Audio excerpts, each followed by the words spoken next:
As-tu déjà ressenti le mépris de quelqu'un qui ne valorise ni qui tu es, ni ce que tu représentes? C'est une expérience qui peut être douloureuse, mais aussi une occasion de redécouvrir ton pouvoir intérieur. Dans cette vidéo, nous allons explorer comment le stoïcisme et les actions silencieuses peuvent transformer la manière dont tu affrontes le mépris. Ici, il ne s'agit pas de chercher la vengeance, mais d'apprendre à maintenir ta dignité et à démontrer ta force sans avoir besoin de mots. Imagine que chaque regard dédaigneux, chaque commentaire blessant ou chaque acte de rejet se transforme en une étincelle qui enflamme ta résilience. Ce que tu apprendras ici ne fera pas seulement trembler ceux qui te méprisent, mais cela te permettra aussi de construire une vie fondée sur le respect et l'amour de soi. Cette vidéo ne parle pas d'eux. Elle parle de toi et de la manière dont tu peux utiliser le mépris comme un tremplin vers une version plus forte et plus sûre de toi-même. Reste avec moi car à la fin de cette vidéo, tu comprendras non seulement comment le silence peut être plus puissant que n'importe quelle réponse, mais tu auras aussi 10 actions pratiques basées sur le stoïcisme et les enseignements de Rolando pour faire face au mépris de manière à inspirer respect et admiration. Ce n'est pas seulement de la théorie, c'est un guide pour t'autonomiser et réclamer ta place dans le monde. Mais attention, car ce n'est pas ce que tu entendrais normalement sur comment traiter ceux qui te méprisent. Ici, nous ne parlerons ni de confrontation, ni de gagner des discussions. Ce que je vais partager avec toi est quelque chose de beaucoup plus subtil, quelque chose qui change la dynamique depuis la racine, ta capacité à rester calme, à agir avec raison et à projeter une confiance inébranlable. Prépare-toi, car ce qui va suivre pourrait changer à jamais la manière dont tu affrontes le mépris. La philosophie stoïcienne nous enseigne que ce qui compte vraiment, ce n'est pas ce que les autres pensent ou font, mais comment nous choisissons d'y répondre. Épictète disait « Ce n'est pas ce qui t'arrive, mais comment tu réagis à cela qui compte. » C'est ici que commence notre voyage vers le pouvoir du silence et de l'action intentionnelle. Quand quelqu'un te méprise, son intention est de te faire sentir inférieur. Mais ce qu'il ne s'attend pas, c'est que tu répondes depuis un endroit de force intérieure. Le stoïcisme ne propose pas d'ignorer les émotions, mais d'apprendre à les contrôler. Marc Aurèle l'a résumé parfaitement. Tu as le pouvoir sur ton esprit, pas sur les événements extérieurs. Prends conscience de cela et tu trouveras la force. La première action silencieuse que tu peux entreprendre est simple, mais puissante. Ne pas réagir. Quand tu choisis de ne pas répondre au mépris, tu montres qu'ils n'ont aucun pouvoir sur toi. Rolando l'explique ainsi. Le silence n'est pas un vide, c'est une force contenue. C'est la manière de déclarer ta valeur sans gaspiller de l'énergie pour ceux qui ne la méritent pas. Dans les prochaines sections, nous explorerons comment ces actions silencieuses peuvent changer non seulement ta perception de toi-même, mais aussi la façon dont ceux qui te méprisent te voient. Mais attention, car il y a quelque chose que tu n'as peut-être pas encore pris en compte et qui pourrait transformer complètement ta façon de gérer ces situations. Ne pars pas, car ce qui suit ne sera pas seulement révélateur, mais aussi profondément pratique. Avant d'aller loin, je te serais reconnaissant si tu pouvais liker la vidéo. Cela m'aiderait à continuer de diffuser cette philosophie. Si tu n'es pas encore abonné, je te recommande de t'abonner et d'activer la cloche pour ne manquer aucune vidéo. Lorsque tu fais face au mépris, le stoïcisme nous offre des outils pratiques qui vont bien au-delà des mots. Cette approche ne cherche ni la vengeance ni la confrontation, mais repose sur des actions silencieuses qui renforcent ton caractère et protègent ta dignité. Celles-ci ne te bénéficient pas seulement à toi, mais altèrent aussi la perception de ceux qui te méprisent, car elles brisent le cycle des attentes et des réactions émotionnelles. Épictète disait « Rappelle-toi que ce ne sont pas les événements extérieurs qui nous perturbent, mais notre interprétation de ceux-ci. Ce principe est essentiel pour affronter le mépris avec sérénité. Si tu choisis de ne pas interpréter les actions des autres comme un reflet de ta valeur personnelle, tu reprends le contrôle. À partir de là, les actions silencieuses que nous allons explorer ont pour but de te redonner le pouvoir sur toi-même. Première action. Ne réagis pas impulsivement. Lorsque quelqu'un te méprise, son objectif est souvent de te provoquer, de te faire douter de toi-même ou de te sortir de ton centre. La réaction immédiate peut être de vouloir te justifier ou confronter la personne. Mais Marc Aurèle nous rappelle, tu as du pouvoir sur ton esprit, pas sur les événements extérieurs. Prends conscience de cela et tu trouveras la force. Garder le silence et ne pas réagir montre que tu ne leur donnes pas le pouvoir de contrôler tes émotions. Rolando complète cette idée en disant « Le silence n'est pas une forme de fuite. C'est un choix conscient de ne pas entrer dans un jeu qui ne fait que drainer ton énergie. Chaque fois que tu choisis de ne pas répondre, tu envoies un message clair. Je n'ai pas de temps pour cela. Ce silence brise les attentes de ceux qui cherchent ta réaction et te donne de l'espace pour agir depuis un endroit calme. Deuxième action, réfléchis à ta valeur.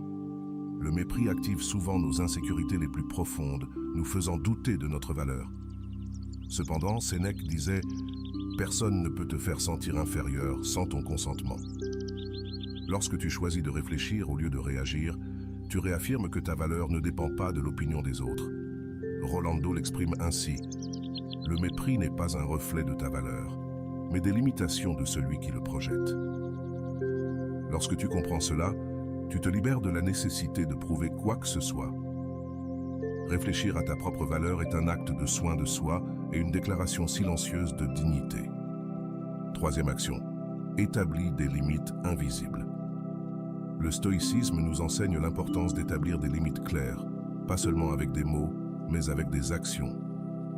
Épictète affirmait « L'homme qui se respecte lui-même n'a pas besoin de parler de ses limites, il les vit. » Établir des limites invisibles signifie décider quels comportements tu acceptes et lesquels tu refuses, sans avoir besoin de rentrer dans des discussions.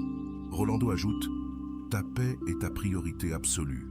Lorsque tu choisis de ne pas t'impliquer dans des dynamiques qui compromettent ton bien-être, tu établis une limite claire et ferme. Ce type d'action ne nécessite pas de confrontation. Tu agis simplement depuis un endroit de respect envers toi-même. Quatrième action, concentre-toi sur ta croissance. L'une des meilleures façons de répondre au mépris est de rediriger ton énergie vers des activités qui te renforcent et te font grandir.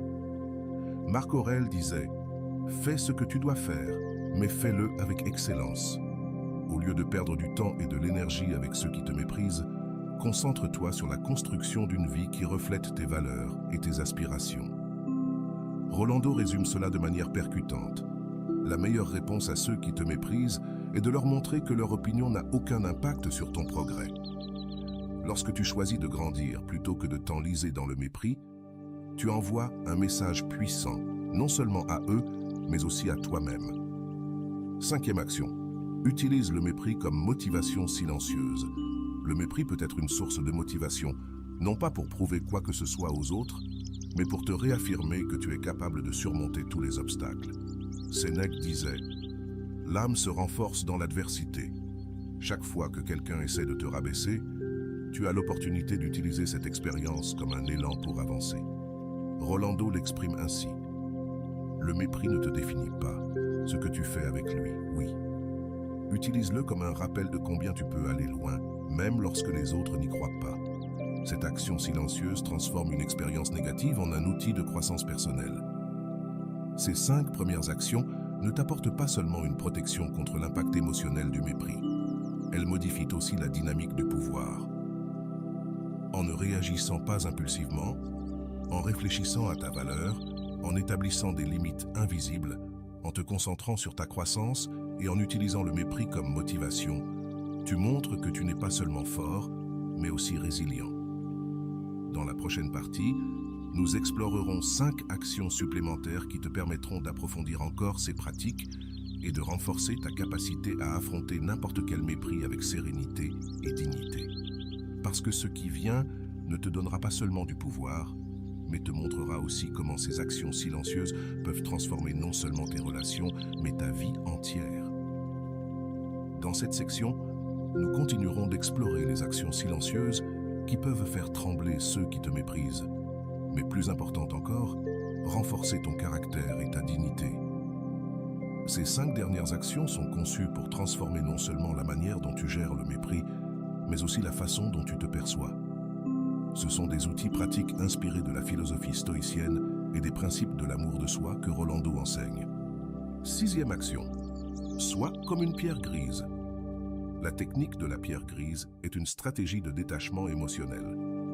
Lorsque quelqu'un tente de te provoquer par le mépris, agir comme une pierre grise signifie adopter une posture neutre, presque indifférente, qui ne génère pas de combustible supplémentaire pour le conflit.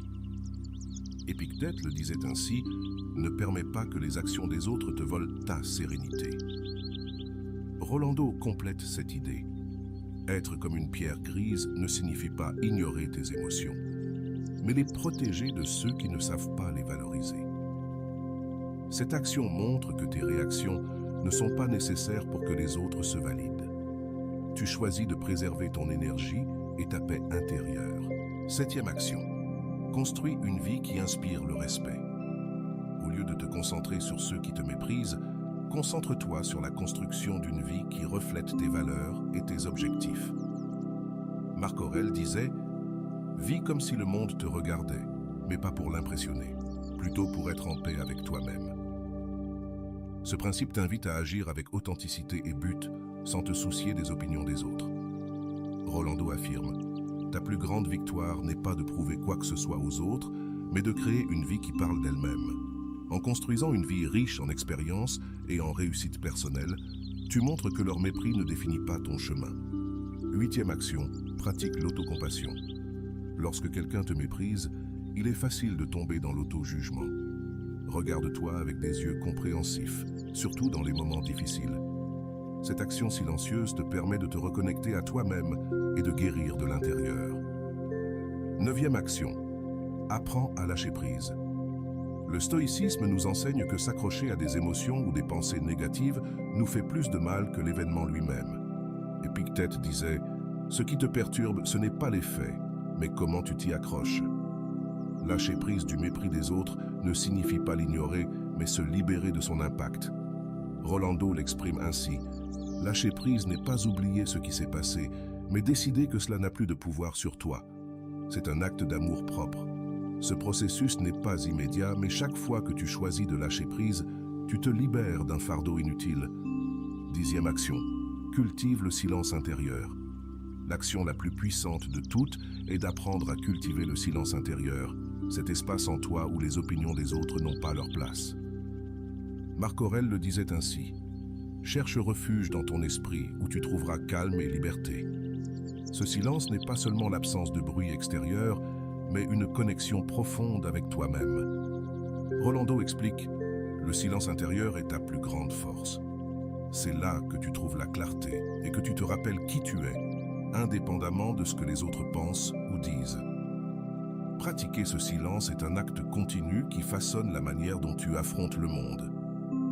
Ces 5 actions finales complètent un ensemble d'outils qui non seulement te protègent du mépris, mais te permettent également de grandir à travers lui. En étant comme une pierre grise, en construisant une vie qui inspire le respect, en pratiquant l'autocompassion, en apprenant à lâcher prise et en cultivant le silence intérieur, tu renforces ta relation avec toi-même et montres que personne n'a le pouvoir de définir ta valeur. L'impact de ces actions n'est pas seulement personnel, mais il modifie aussi la perception que les autres ont de toi. En agissant depuis un lieu de sérénité et de confiance, tu envoies un message clair. Tu n'es pas quelqu'un qu'on peut facilement mépriser, mais plus important encore, tu construis une vie fondée sur tes valeurs et ton amour-propre. T'es-tu déjà demandé comment tu répondrais si quelqu'un essayait de te mépriser ou de remettre en question ta valeur? Lorsque tu ressens le poids du mépris des autres, t'arrêtes-tu à réfléchir à ce que cela dit d'eux et non de toi? Tu pourrais transformer ces émotions négatives en une occasion de renforcer ton caractère et de grandir intérieurement. Que se passe-t-il en toi quand tu choisis de ne pas réagir face au mépris? Penses-tu que ce silence puisse être plus puissant que n'importe quel mot? Si tu étais capable de faire une pause et de ne pas répondre immédiatement, comment la dynamique entre toi et celui qui te méprise changerait-elle? Lorsque quelqu'un essaie de te minimiser, as-tu réfléchi à la manière de construire une vie si solide que ces mots perdent toute force? Quel pas pourrais-tu faire aujourd'hui pour te concentrer sur tes objectifs personnels plutôt que de t'inquiéter des opinions des autres? Que signifie pour toi être comme une pierre grise dans ces situations? Dans quelle mesure permets-tu que le mépris des autres influence ton estime de toi? Pourrais-tu rediriger cette énergie vers des activités qui renforcent ta confiance et ton sens du but? Comment ta perception de toi-même changerait-elle si tu décidais que le mépris n'a aucun pouvoir sur ta valeur? Quand as-tu pratiqué la compassion envers toi-même pour la dernière fois en moment de mépris? Te traites-tu avec la même bienveillance que tu offrirais à un ami proche? Qu'est-ce qui t'empêche de te voir avec des yeux plus compréhensifs et moins critiques dans ces moments-là? Si quelqu'un te méprise, que te dit cette situation sur cette personne? Pourrais-tu la voir comme une opportunité d'observer ses insécurités au lieu d'internaliser ses critiques? Comment te sens-tu en sachant que le mépris reflète souvent plus celui qui l'exprime que celui qui le reçoit? Penses-tu qu'il soit possible de lâcher le mépris sans t'accrocher à la douleur qu'il t'a causée? Si tu pouvais laisser partir les paroles ou actions de ceux qui te méprisent, quel espace émotionnel pourrais-tu libérer dans ta vie? Es-tu prêt à lâcher le poids de ce que tu ne peux pas changer? Quand tu penses à ton silence intérieur, quelles images viennent à ton esprit? Est-ce un lieu de calme où tu peux te réfugier en moment de conflit? Si tu pouvais cultiver cet espace à l'intérieur de toi, comment cela t'aiderait-il à affronter le mépris et les autres adversités? À quelle fréquence choisis-tu la réaction au lieu de la réflexion? Si tu pouvais t'arrêter un instant avant de répondre à un commentaire, comment changerait la façon dont tu gères ces interactions? Trouverais-tu du pouvoir dans la pause? Si ceux qui te méprisent s'attendent à te voir tomber, quel impact aurait-il de te voir continuer avec dignité et sérénité? Comment leur montrer, par tes actions, qu'ils n'ont pas le contrôle sur toi, même s'ils pensent l'avoir? Comment intégrer ces actions dans ta vie quotidienne, non seulement dans les moments de conflit, mais comme un reflet constant de ta force intérieure? Que signifie pour toi vivre une vie qui inspire le respect et ne dépend pas de l'approbation externe? Que ferais-tu différemment si tu savais que ta réaction au mépris n'est pas une obligation mais un choix? Comment ta vie changerait-elle si tu voyais chaque interaction comme une occasion de réaffirmer ta paix intérieure et ton amour-propre? Ces questions sont une invitation à réfléchir et, plus important encore, à agir. Les actions silencieuses que nous avons explorées ne sont pas des théories abstraites. Ce sont des outils que tu peux utiliser dès aujourd'hui pour transformer la façon dont tu affrontes le mépris et comment tu te relates à toi-même. Es-tu prêt à faire ce pas? Clara avait toujours été une personne en quête de validation des autres. Depuis petite, elle avait appris que plaire était son meilleur moyen d'éviter les conflits et de maintenir des relations. Mais ce jour-là, quelque chose en elle changea. Elle était assise dans une salle de réunion face à un groupe de collègues lorsqu'elle entendit Rodrigo, son patron, faire un commentaire qui transperça sa confiance comme une dague. Il est évident que certaines personnes ne sont pas à la hauteur des attentes. Mais bon, nous ne pouvons pas tous briller, dit Rodrigo en lançant un regard furtif vers Clara. Le silence dans la salle fut assourdissant. Clara sentit tous les regards se poser sur elle, mais personne ne dit rien. Ce n'était pas la première fois que Rodrigo faisait des remarques méprisantes, mais cette fois-ci, cela se sentit différemment. Tandis que son cœur battait fort et qu'une boule se formait dans sa gorge, quelque chose en elle décida qu'elle ne réagirait pas de manière habituelle. Elle n'allait pas se justifier ni discuter. Au lieu de cela, elle choisit de garder le silence. Ce soir-là, Clara rentra chez elle, avec les paroles de Rodrigo encore résonnant dans son esprit. Elle s'assit sur le canapé, ouvrit son ordinateur portable et chercha une vidéo qu'elle avait vue sur YouTube quelques semaines auparavant, intitulée « Faire trembler ceux qui te méprisent avec des actions silencieuses ». La voix calme de Rolando remplit la pièce. Le mépris n'a aucun pouvoir sur toi, à moins que tu ne lui en donnes. Lorsque quelqu'un te méprise, il ne parle pas de toi, mais de ses propres insécurités. Choisis de ne pas réagir et observe comment cette dynamique commence à changer. Clara respira profondément. Il y avait quelque chose dans ces mots qui résonnait en elle. Elle décida d'appliquer la première action, ne pas réagir impulsivement. Tandis qu'elle regardait la vidéo, Rolando continuait en expliquant. La force ne réside pas dans l'affrontement avec ceux qui te méprisent, mais dans le fait de ne pas permettre à leur mépris de toucher ta dignité. Le lendemain, Clara revint. Rodrigo ne tarda pas à faire un autre commentaire sarcastique sur l'un de ses projets. Cette fois, Clara le regarda directement, resta calme et ne dit rien. Son silence sembla déstabiliser Rodrigo, qui était habitué à ce qu'elle essaie de se justifier ou de se défendre. Mais cette fois, il n'obtint rien. C'était comme s'il avait lancé un dart qui se dissipa dans l'air. Pendant le déjeuner, Clara partagea ce qui s'était passé avec son amie Laura. « Comment tu peux rester silencieuse ?» demanda Laura, visiblement contrariée. « Tu devrais l'affronter. » « Je ne vais pas jouer à son jeu. répondit Clara tranquillement. Ce n'est plus une question de lui, c'est une question de moi. Laura fronça les sourcils, mais ne persista pas. Clara savait que son amie parlait par souci, mais elle comprenait aussi que répondre ne la mènerait nulle part. Elle avait pris la décision de protéger sa paix, et ce silence était sa première barrière. Cet après-midi-là, alors qu'elle travaillait à son bureau, Clara reçut un email de Rodrigo demandant des changements inutiles sur un projet déjà approuvé. Clara ressentit la familiarité de la frustration, mais se rappela la deuxième action, réfléchir à sa valeur. Elle se leva, sortit dans le couloir et prit une grande inspiration. « Ce n'est pas à moi, dit-elle. Ma valeur ne dépend pas de son approbation. » Lorsqu'elle retourna à son bureau, elle décida d'aborder le projet avec calme sans se laisser submerger par la situation. Ce n'était pas sa mission, mais un choix conscient de ne pas alimenter le conflit. Le soir même, Clara rouvrit son ordinateur portable pour écrire dans son journal.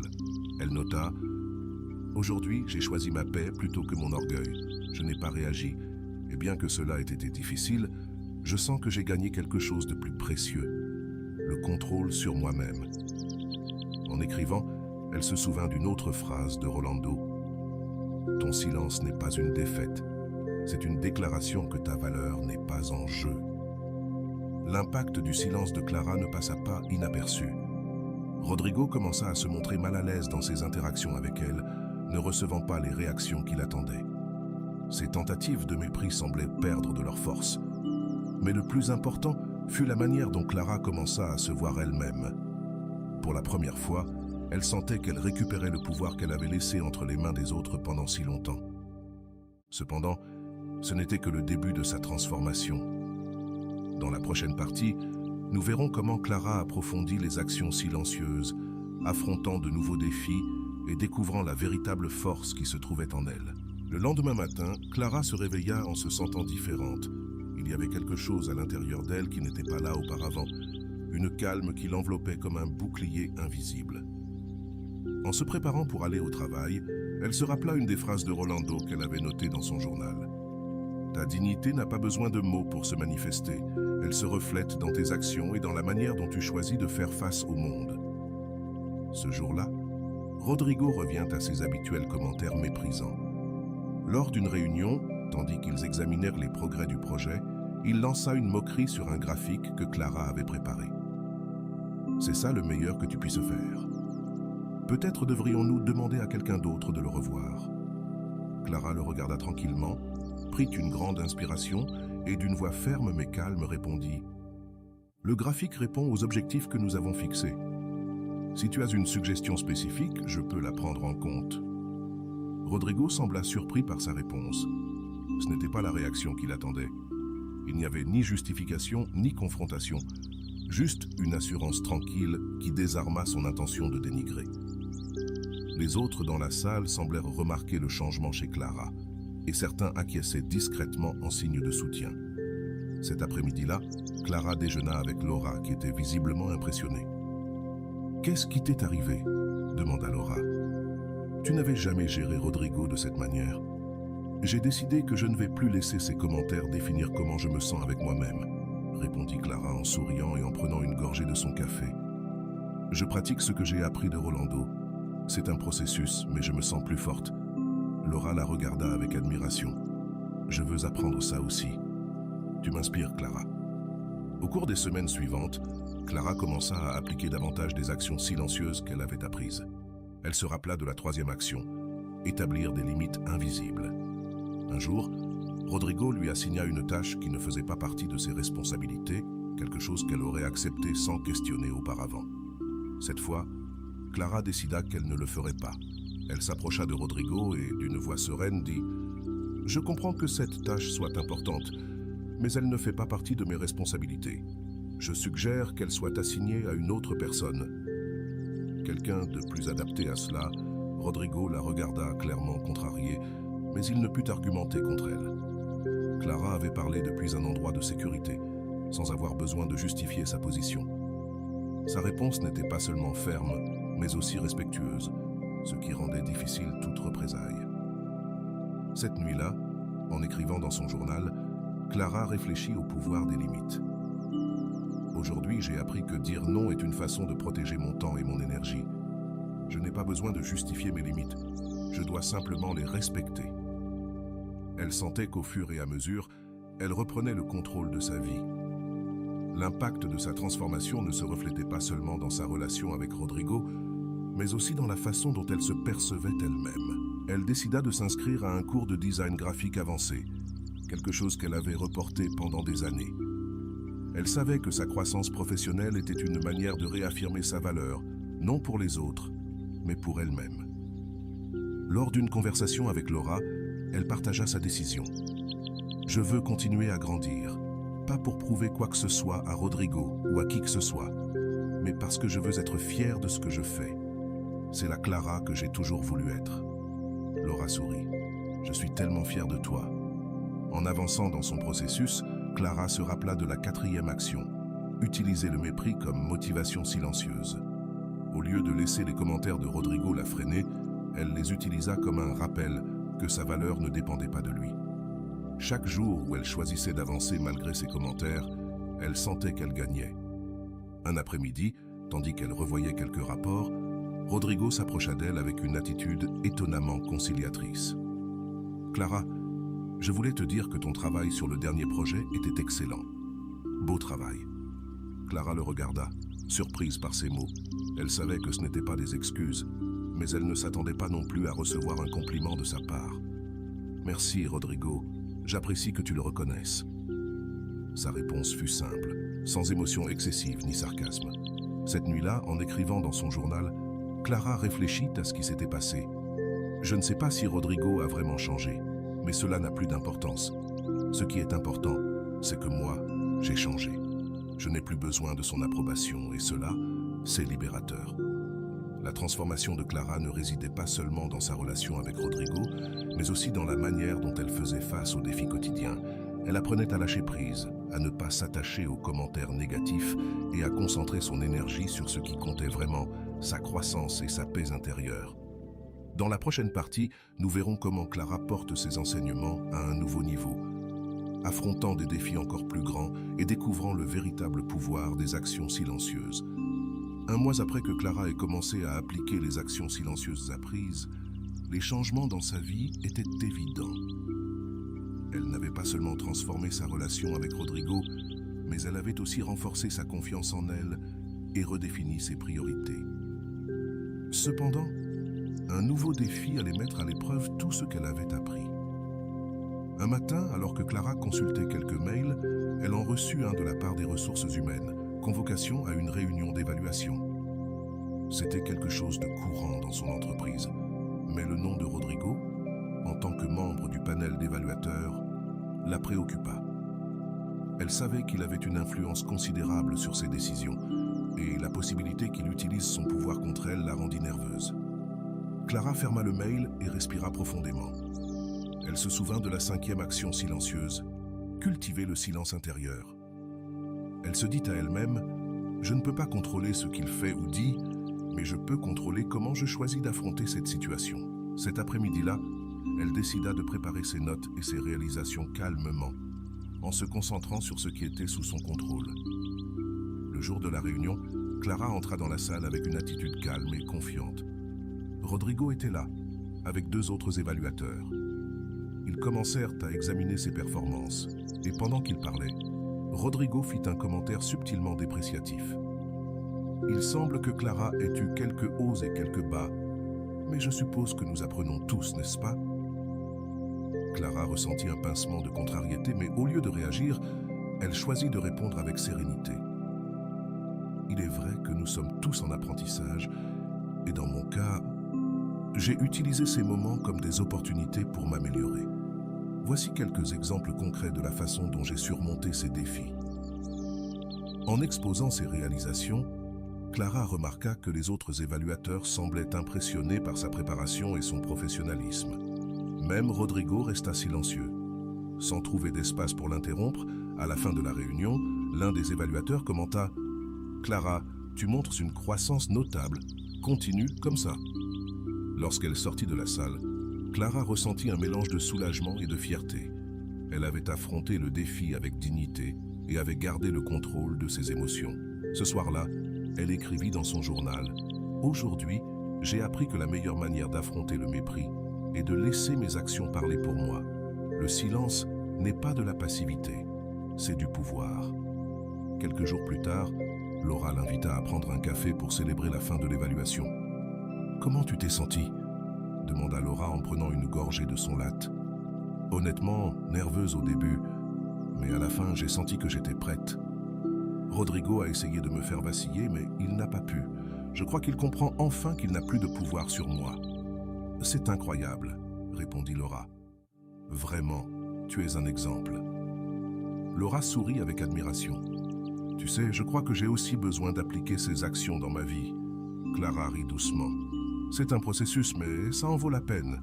Je me sens plus en paix avec moi-même que jamais. » Les semaines passèrent, et Clara commença à remarquer que Rodrigo interagissait avec elle différemment.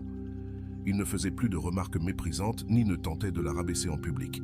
Bien qu'il soit toujours réservé, son attitude envers elle semblait plus neutre, presque respectueuse.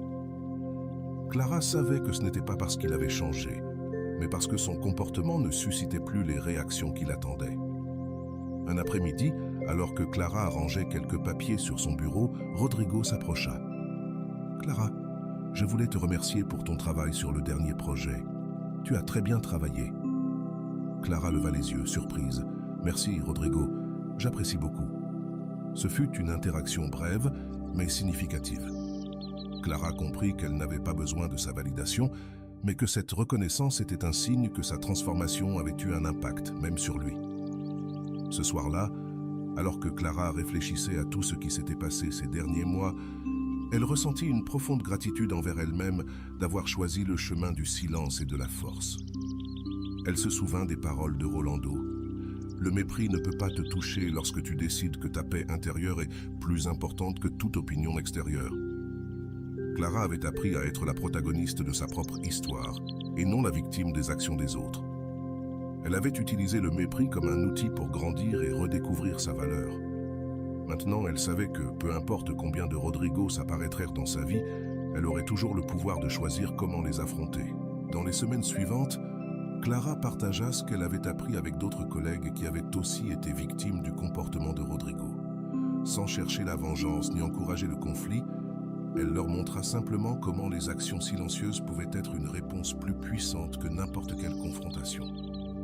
Un jour, Laura lui demanda « Tu te rends compte de combien tu as changé, Clara?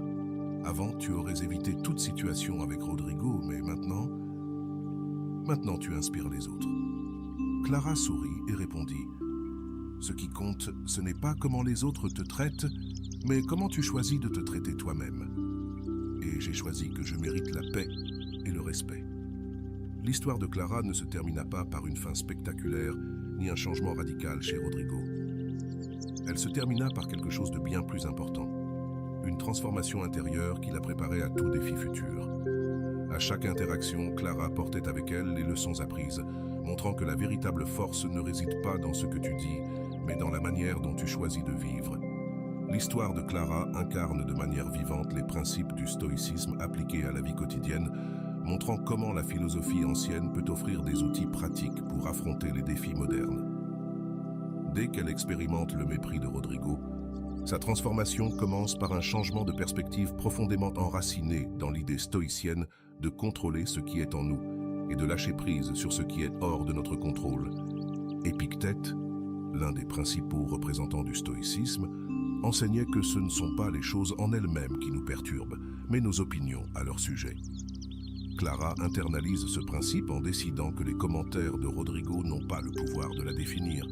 Plutôt que de réagir impulsivement, elle choisit de ne pas interpréter ses paroles comme une menace pour sa valeur personnelle, ce qui marque le premier pas de sa transformation. Le silence que Clara a adopté en réponse n'est pas un signe de soumission, mais une action intentionnelle qui reflète un contrôle de soi. Selon Marc Aurèle, la meilleure façon de se défendre est de ne pas leur ressembler. En ne participant pas au jeu de Rodrigo, Clara montre qu'elle n'est pas prête à descendre au niveau du mépris qu'il tente de lui imposer. Ce geste de résistance passive protège non seulement sa dignité, mais désarme également le pouvoir de Rodrigo sur elle. Un autre aspect essentiel du stoïcisme que Clara applique est la pratique de l'introspection. Sénèque disait « Le premier pas vers la paix est de s'observer soi-même ». Clara utilise son journal comme un outil pour réfléchir sur ses émotions, évaluer ses actions et réaffirmer son engagement envers sa propre paix. Cette habitude lui permet de rester connecté à son objectif et de ne pas se laisser emporter par les provocations extérieures. Le concept d'établir des limites invisibles est un autre principe stoïcien que Clara adopte. Épictète conseillait « Prends soin de ton propre esprit, car c'est le seul espace où tu as vraiment du pouvoir ». Lorsque Rodrigo tente de lui assigner des tâches qui ne lui correspondent pas, Clara répond avec fermeté et sérénité, marquant une limite claire sans confrontation. Ce geste ne renforce pas seulement sa position, mais envoie également un message de respect envers elle-même. La capacité de Clara à affronter les actions de Rodrigo sans perdre son calme reflète l'idéal stoïcien de la force émotionnelle. Marc Aurèle écrivait « L'âme forte reste imperturbable, peu importe les circonstances. » À travers son silence et sa sérénité, Clara démontre cette force, transformant chaque interaction avec Rodrigo en une occasion de pratiquer le contrôle de soi et la patience. Clara montre aussi comment le mépris peut être utilisé comme un outil de croissance personnelle. Sénèque disait « L'adversité est un terrain fertile pour la vertu ». Plutôt que de permettre aux commentaires de Rodrigo de la décourager, Clara les utilise comme une motivation pour se concentrer sur son développement professionnel et personnel. En s'inscrivant à un cours de design graphique avancé, Clara montre que son énergie est dirigée vers son progrès, pas vers son détracteur. L'impact du silence de Clara sur Rodrigo reflète également un principe stoïcien. L'indifférence envers les autres est la meilleure façon de leur enseigner. En ne réagissant pas comme prévu, Clara oblige Rodrigo à réévaluer son comportement. Bien que ce changement chez lui puisse ne pas être immédiat ni permanent, son incapacité à déstabiliser Clara montre qu'il a perdu le contrôle qu'il avait sur elle. Clara applique aussi le concept de lâcher-prise, l'un des piliers du stoïcisme. Épictète disait « Ne t'accroche à rien qui ne soit pas sous ton contrôle ». En abandonnant le besoin de justifier ses actions ou de chercher l'approbation de Rodrigo, Clara se libère du poids émotionnel de ses interactions avec lui. Cette action ne la renforce pas seulement, mais la prépare également à affronter de futurs défis avec plus de résilience. L'utilisation par Clara de son journal comme un outil de réflexion est aussi un exemple de l'importance accordée par le stoïcisme à l'écriture et à l'auto-évaluation. Marc Aurèle écrivait chaque jour dans ses méditations pour se rappeler ses valeurs et renforcer son esprit face aux adversités. Clara suit cet exemple en documentant ses pensées et ses émotions, ce qui lui permet de garder son focus et sa clarté. Enfin, l'histoire de Clara montre comment le silence peut devenir un outil de pouvoir. Rolando complète cette idée en disant « Le silence n'est pas du vide, c'est une déclaration disant que ta paix n'est pas en jeu. » À travers sa transformation, Clara démontre que le mépris ne peut pas t'atteindre lorsque tu choisis de prioriser ta paix intérieure plutôt que les opinions extérieures. Dans la prochaine partie, nous explorerons comment les enseignements stoïciens se manifestent dans les actions suivantes de Clara et comment ces actions ne renforcent pas seulement son caractère, mais transforment aussi la dynamique avec ceux qui l'entourent. La deuxième étape du voyage de Clara montre comment sa pratique des actions silencieuses évolue, approfondissant les principes stoïciens tout en faisant face à de nouveaux défis. Ce chapitre de son histoire renforce non seulement son caractère, mais met aussi en évidence comment ses outils influencent son environnement, transformant la dynamique avec Rodrigo et ceux qui l'entourent. L'une des premières manifestations de cette croissance est la capacité de Clara à répondre avec sérénité face aux tentatives de Rodrigo de la rabaisser. Marc Aurèle disait « L'homme fort est celui qui peut contrôler ses émotions, même lorsqu'il fait face à des insultes ou au mépris. » Clara incarne cet enseignement. En affrontant les attaques de Rodrigo, non pas avec de la colère ni des justifications, mais avec des réponses calmes et professionnelles, Clara applique le contrôle de soi. Cela reflète non seulement sa force intérieure, mais commence également à désarmer Rodrigo, qui attendait une réaction différente. Le stoïcisme met l'accent sur l'importance d'agir selon la raison, et non selon l'émotion. Épictète conseillait « Ne laisse pas les émotions gouverner tes décisions ». Clara applique ce principe en abordant la dynamique de travail avec Rodrigo lorsqu'il tente de lui assigner des tâches en dehors de ses responsabilités. Au lieu d'accepter par peur ou de réagir de manière défensive, Clara répond avec clarté et fermeté, précisant que son temps et son énergie sont précieux. L'impact d'établir des limites invisibles est également évident à ce stade de son histoire. Selon Sénèque, le respect commence lorsque l'on respecte ses propres limites. Clara comprend qu'il n'est pas nécessaire de crier ou de confronter pour poser des limites. Ses actions, comme refuser des tâches inappropriées et se concentrer sur ses objectifs, parlent d'elle-même. Cette approche montre que le véritable pouvoir ne réside pas dans l'imposition de sa volonté sur les autres, mais dans la manière de vivre selon ses valeurs. Clara commence également à utiliser le mépris comme motivation pour progresser. Marc Aurèle écrivait « Tout ce qui se passe est une occasion de pratiquer la vertu ». Au lieu de se laisser décourager par les commentaires de Rodrigo, Clara les transforme en un moteur pour améliorer ses compétences et faire avancer sa carrière. En s'inscrivant à un cours de design graphique avancé, elle montre que son objectif est son propre progrès et non les tentatives de Rodrigo pour la rabaisser. Cette action reflète un autre principe stoïque. Travaille sur ce que tu peux améliorer et laisse aller ce que tu ne peux pas contrôler. Clara comprend qu'elle n'a aucun pouvoir sur les mots ou les actions de Rodrigo, mais qu'elle peut contrôler son propre développement professionnel. En investissant dans sa propre croissance, non seulement elle se renforce, mais elle commence aussi à redéfinir la façon dont les autres l'aperçoivent. L'impact de ses actions ne passe pas inaperçu dans son environnement. Rodrigo, n'obtenant pas les réactions qu'il attendait, commence à ajuster son comportement. Bien que ses commentaires ne disparaissent pas immédiatement, son ton change et devient progressivement plus neutre. Cela reflète un principe clé du stoïcisme. Lorsque tu changes de comportement, tu forces les autres à reconsidérer le leur. Le silence de Clara a aussi un effet contagieux. Laura, son amie et collègue, commence à remarquer la transformation de Clara et exprime son admiration. Ce changement inspire Laura à envisager d'appliquer les mêmes outils dans sa propre vie. Marc Aurèle disait « Sois un exemple pour les autres, non par des mots, mais par des actions ». Clara, sans le chercher, devient une source d'inspiration pour ceux qui l'entourent. La capacité de Clara à maintenir son focus intérieur reflète également le principe stoïque de l'indifférence aux choses extérieures. Épictète disait « Si quelque chose d'extérieur t'affecte, ce n'est pas l'événement en soi, mais ton jugement à son sujet. » En choisissant de ne pas réagir aux commentaires de Rodrigo, Clara montre qu'elle a appris à distinguer ce qu'elle peut contrôler de ce qu'elle ne peut pas. Un autre aspect de son évolution est sa capacité à lâcher prise sur le ressentiment. Sénèque écrivait « Le ressentiment est un fardeau que toi seul portes ». Clara choisit de ne pas s'accrocher à la nécessité de se venger ou de changer Rodrigo. Au lieu de cela, elle concentre son énergie sur ses propres objectifs, ce qui lui permet d'avancer avec légèreté et clarté.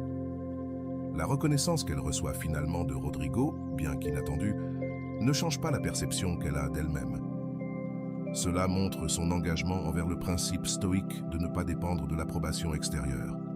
Marc Aurèle disait « Le bonheur de ta vie dépend de la qualité de tes pensées et non des paroles des autres. » Clara comprend que sa valeur ne réside pas dans ce que Rodrigo dit, mais dans la manière dont elle se voit elle-même.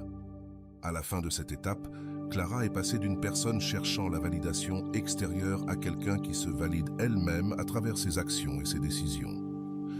Ce changement ne se limite pas à elle, mais transforme sa relation avec Rodrigo, mais aussi avec son travail et son environnement. Dans la prochaine partie, nous analyserons comment ces dernières leçons consolident sa transformation et quel impact elles ont sur sa vie à long terme. La dernière étape du voyage de Clara montre la consolidation de sa transformation intérieure et l'intégration complète des principes stoïciens dans sa vie quotidienne. À mesure qu'elle fait face aux derniers défis avec Rodrigo et continue d'appliquer les actions silencieuses, Clara prouve que son évolution ne consiste pas seulement à apprendre à gérer le mépris, mais à construire une vie fondée sur sa paix intérieure, sa dignité et son objectif. Un moment clé de cette étape est lorsque Clara fait face à l'évaluation professionnelle, une situation qui, par le passé, aurait provoqué une grande anxiété. Épictète disait Ne t'inquiète pas de ce que les autres pensent de toi, inquiète-toi de ce que toi tu penses de toi-même. Clara applique ce principe en préparant son évaluation depuis un endroit de calme, sans se concentrer sur ce que Rodrigo pourrait dire, mais sur ce qu'elle sait avoir accompli. Cela reflète un profond changement dans son approche mentale. La façon dont Clara gère les remarques méprisantes de Rodrigo pendant l'évaluation est un exemple parfait de ce que Marc Aurèle appelait la force de l'âme. Il disait « Sois comme un rocher contre lequel les vagues frappent, mais qu'elles ne déplacent pas ». Clara répond à ces critiques avec sérénité et professionnalisme, montrant que son estime d'elle-même ne dépend plus de l'opinion de Rodrigo ni de sa capacité à la dénigrer. Un aspect fascinant de cette étape est la manière dont le silence de Clara transforme sa relation avec Rodrigo. Ne recevant pas les réactions qu'il attend, il commence à changer son attitude envers elle, montrant une reconnaissance qui, bien que subtile, fait une différence. Cela reflète le principe stoïcien selon lequel la meilleure manière de faire face à ceux qui te méprisent est de ne pas leur ressembler. Clara ne cherche ni vengeance ni approbation. Elle agit simplement depuis un lieu d'authenticité et de sécurité. Clara continue également de progresser dans son développement personnel et professionnel, en s'inscrivant à de nouveaux cours et en partageant ce qu'elle a appris avec ses collègues. Cicéron disait « La vertu ne doit pas seulement être vécue, mais partagée ». En inspirant d'autres personnes comme Laura, Clara démontre que sa transformation a non seulement un impact sur elle-même, mais aussi sur ceux qui l'entourent. Elle devient un exemple de la façon de gérer les adversités avec dignité et force. La fin de l'histoire de Clara ne réside pas dans le changement de Rodrigo, mais dans la libération émotionnelle qu'elle atteint. Cela reflète l'un des piliers du stoïcisme. Le véritable triomphe ne réside pas dans le changement des autres, mais dans le changement de soi-même. Clara ne se définit plus par les commentaires ou les attitudes de Rodrigo, mais vit une vie qui reflète ses valeurs, ses objectifs et son amour-propre. Réflexion socratique pour vous. T'es-tu demandé comment tu réagirais si tu étais à la place de Clara? Que ferais-tu si quelqu'un dans ton entourage essayait constamment de te dénigrer? Penses-tu que le silence et la sérénité pourraient être plus efficaces qu'une confrontation directe? Comment te sentirais-tu en prenant le contrôle de tes émotions au lieu de laisser les autres le faire pour toi? Que signifie pour toi poser des limites invisibles dans ta vie? Pourrais-tu communiquer ta valeur et ton respect envers toi-même sans avoir besoin d'explications ou de confrontation? Comment changerait la dynamique de tes relations si tu agissais depuis un lieu de calme et d'autocontrôle, comme Clara? Si quelqu'un essayait de te dénigrer aujourd'hui, te concentrerais-tu sur la démonstration de ta valeur ou choisirais-tu de te prouver à toi-même que son opinion ne définit pas qui tu es? Quelles ressources as-tu à ta disposition pour faire face à ces situations? Comment pourrais-tu utiliser le mépris comme une opportunité de grandir plutôt que de laisser cela te stopper? Quand tu regardes à l'intérieur de toi, trouves-tu un endroit de silence intérieur où les opinions extérieures n'ont pas de poids? Si ce n'est pas le cas, que pourrais-tu faire pour le cultiver? Quelle serait ta vie si tu apprenais à maintenir cet espace sacré où seul toi décides de ta valeur? Et voilà, j'espère que vous avez trouvé beaucoup de valeur dans cette vidéo. Merci d'être resté jusqu'à la fin de cette vidéo. J'adore quand vous faites ça. Si vous avez bien compris les enseignements de cette vidéo, vous pouvez écrire en commentaire « Je choisis de garder le silence ». J'espère vous revoir dans une autre vidéo.